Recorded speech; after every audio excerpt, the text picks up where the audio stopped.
Kitchen garden ఉన్నది sir. Kitchen గార్డెన్లో ప్లాంట్స్కి సంబంధించి వాటర్ కానీ అలాగే వాచ్మెన్ చెప్తారు సార్, అందులో హెల్ప్ చేస్తాం సార్. అలాగే క్లాస్లో లీడర్స్ని పెట్టేసాము. వాళ్ళకి క్లాస్ వాళ్ళకి ఏ డౌట్స్ వచ్చినా మేము చెప్పాలని చెప్తారు సార్, దాంట్లో హెల్ప్ చేస్తాం సార్. టీచర్స్ యజమాని వాళ్ళకి వచ్చి మీరు ఈ యాక్టివిటీ చేయాలనేసి ఏ యాక్టివిటీ చెప్తారు సార్. రేపు అలాగే రిపబ్లిక్ డే ఉన్నది సార్.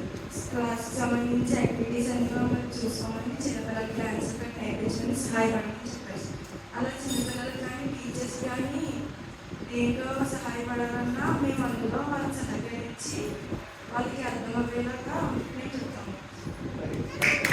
యాజ్ ఎ చెప్పినట్టు సహాయపడమని సంవత్సరం గైడ్స్ పెట్టారు సార్. అందులో సేవ చేస్తూ ఉండాలి సార్. స్కూల్కి సంబంధించిన బయట సంబంధించిన అలాగే ఉన్నారు సార్. క్యాంప్ అయిపోయిందా అలా నుంచో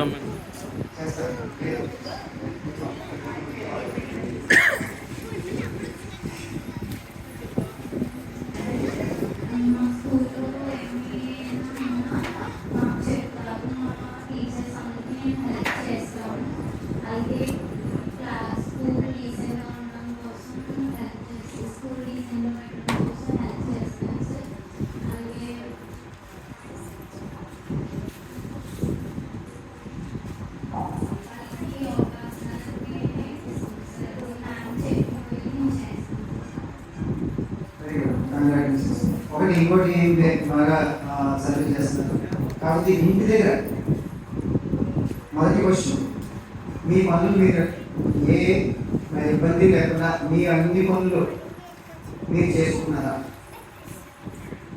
100% రిజల్ట్ చెప్పాలి. మీరు చేసుకుంటున్నారా?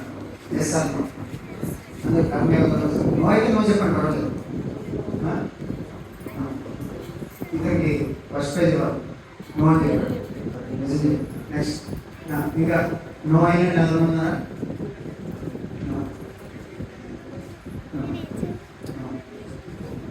ఇంకా ఎస్ అయిన ఎవరు చేస్తుంది? కర్మయోగంలో నో.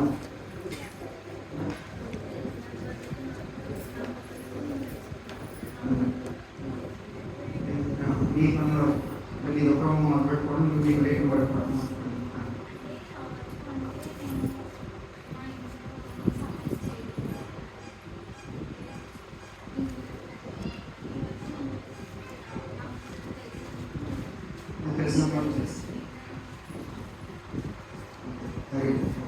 సో కొంతవరకు సహకరిస్తాం, ఇంట్లో సహకరిస్తాం, నాన్నకి సహకరిస్తాం. ఓకే, ఫస్ట్ థింగ్ ఏంటంటే మీ పనులు మీరు చేసుకోవడం ఫస్ట్ క్వాలిటీ. రెండోది మీ పనులు మీరు చేసుకోవడం. ఓకే, అది కొంతమంది చేసుకుంటున్నారు, కొంతమంది చేసుకోవట్లేదు. ఇంకాను చేసుకోకపోతే పర్వాలేదు, ఇప్పటివరకు చేసుకోలేదు, కానీ ఇప్పటి నుంచి తప్పనిసరిగా ఇంట్లో ఇబ్బంది పెట్టకుండా మీ పనులు మీరు చేసుకోవడం. అంటే మనకు సంబంధించిన పనులని మన బట్టలు ఉతుకోవడం దగ్గర నుంచి, మన ప్లేట్ల దగ్గర నుంచి, మన భోజనం దగ్గర నుంచి అన్నీ కూడా ఏది కూడా పేరెంట్స్కి ఇబ్బంది లేకుండా చేయడం ఫస్ట్ థింగ్ వాళ్ళకి.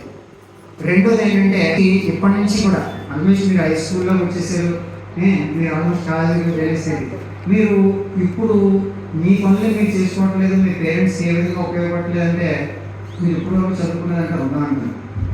కాబట్టి ఏంటంటే మీ పనులు మీరు చేసుకుంటూ మనం ఈ స్థాయికి వచ్చిన తర్వాత పేరెంట్స్కి ఏ పని ఉండకూడదు. అంటే వాళ్ళకి అన్ని పొద్దున లేచిన తర్వాత వాళ్ళకంటే ముందు లేచి వాళ్ళకి కావాల్సిన మంచిని కూడా వేడి చేసేవారు. అర్థమైందా? అది గిన్నెలన్నీ తోమేసి మొత్తం ఇల్లంతా ఊడ్చేసి అన్ని రెడీ పెట్టారు. ఒకవేళ మీకు డోళ్ళు ఉంటే నేను చేసి పెట్టుకున్నాను. డోళ్ళు ఉంటే చిన్నప్పుడు పొద్దున్నే వెళ్ళిపోయి పశువుల దగ్గర, ఆవుల దగ్గర శుభ్రం చేసేసి పేడకలు తీసేసి, ఓకే, చిట్లు అవి పెట్టి, చిట్లు అంటే చేస్తారు, అవి పెట్టి పాలు విడిగాలని పాలు విడిగేసి, ఓకే, నాన్నకి సహకరించాలి. ఒకవేళ కుక్క నొప్పులు అవుతే లేదంటే ఏదైనా కోతలు అయిపోతారు, అవసరమైతే నాన్నకి అక్కడ కూడా సహకరించాలి. సో ఈ విధంగా సహకారాన్ని తల్లిదండ్రులకి ఏ ఇబ్బంది లేకుండా చేయడం మొదటి స్టెప్ కర్మయోగంలో. కర్మయోగంలో మన పని మనం చేసుకుంటూ తల్లిదండ్రికి ఏ విధమైనటువంటి కష్టం లేకుండా వాళ్ళని దేవుళ్ళ సేవించాలి. That is the first quality. రెండో క్వాలిటీ ఏంటంటే స్కూల్లో టీచర్స్కి ఎలా అంటే వాళ్ళని దేవుళ్ళ పూజించాలి. అంటే అందులో ఏ టీచర్ అయినా సరే వాళ్ళకి ఏదైనా అవసరం ఉండొచ్చు, చదువు చెప్పడంలో కానీ ఏదైనా సహకారం అవసరం ఉండొచ్చు, అన్ని విధాలా సహకారం చేసేది. అది కూడా నేను చేసి జరిగింది. ఓకే, సహకారం చేయాలి. ఓకే, సహకారం చేసుకుంటూ స్కూల్లో తలలో 4 ఉండాలి. తలలో 4 అంటే ఏంటి? తలలో 4 అంటే ఏదైనా చిన్న ఆలోచన కావాల్సిన వచ్చేస్తుంది, ఏదైనా చిన్న సహాయం కావాల్సిన ముందు ఉంటాం. అలాగా స్కూల్లో అన్నింటికి ముందు ఉన్నాం. రెండో క్వాలిటీ. ఇంకా 3, సొసైటీలో ఎవరికైనా ఏమైనా ఇబ్బంది కావచ్చు, సొసైటీలో ఎవరికైనా ఏమైనా ఇబ్బంది కావచ్చు, వాళ్ళందరికీ కూడా మనం ఏమైనా చేయగలిగి చేసేది. వాళ్ళకి ఏమైనా ఇబ్బంది ఉండొచ్చు, రోగం ఉండొచ్చు, ఏదైనా కష్టపడవచ్చు, వాళ్ళకి ఎవరు సహకరించే వాళ్ళు ఎవరు హాస్పిటల్కి తీసుకెళ్ళాల్సి ఉండొచ్చు, లేదంటే వాళ్ళకి ఏమైనా భోజనం పెట్టాల్సి ఉండొచ్చు. ఏదో కొంతమంది ఉన్నారు ఊళ్ళో కష్టపడి అలా ఇబ్బంది పెట్టారు. 3. 4వది ప్రకృతిలో సంబంధించినంత వరకు ఏ విధమైనటువంటి నష్టం చేయకుండా ఉంటాం. అంటే ప్లాస్టిక్ వాడకూడదు.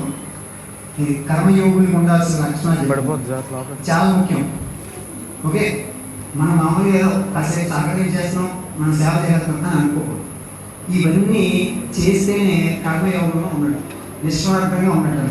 అంటే మనం ఎవరికి ఇబ్బంది కలిగించకుండా, ఏ జీవరాశికి నష్టం చేయకుండా, ప్రకృతికి నష్టం చేయకుండా బతుకుతూ 10 మందికి సహకరిస్తూ ఉన్నాం. ఇప్పుడు అర్థమైందా? కదా? సో మీరు చూడండి, మీ స్కూల్లో మీరు బెస్ట్, మీరు బాగా చేశారు, మీ టీచర్స్ కూడా మిమ్మల్ని మెచ్చుకున్నారు, గుడ్, బాగా చేశారు. కానీ అది సరిపోదు.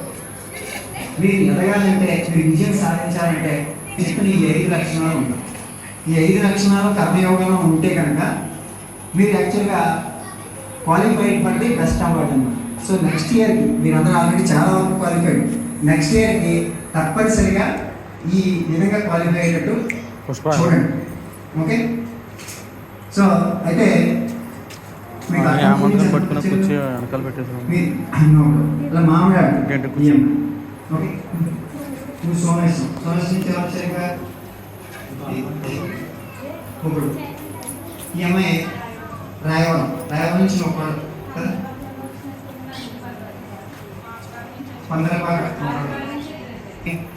4, 6 అయింది. వీళ్ళు దగ్గర 8 మంది, 8 మంది కదా. ఈ 8 మంది ఇలా 8 మంది. ఓకే, కావాల్సిన జ్యోతి కావాల్సిన క్యాష్ అవార్డ్స్ మీకు ఏం ఇస్తానంటే ఇక్కడి నుంచి ఈ 5 లక్షలు. ఓకే, మనం మనం ఉంటాయి కాబట్టి వాళ్ళని. ఓకే, సో కాబట్టి తల్లి తండ్రికి సహకరించే మిగిలిన పనులు ఏ ప్రయోజనం ఎగ్జామ్స్ ఉన్నాయి అన్ని పనులు నువ్వేసి అలా చెప్తూ ఉంటారు సార్. ఎగ్జామ్స్ కూడా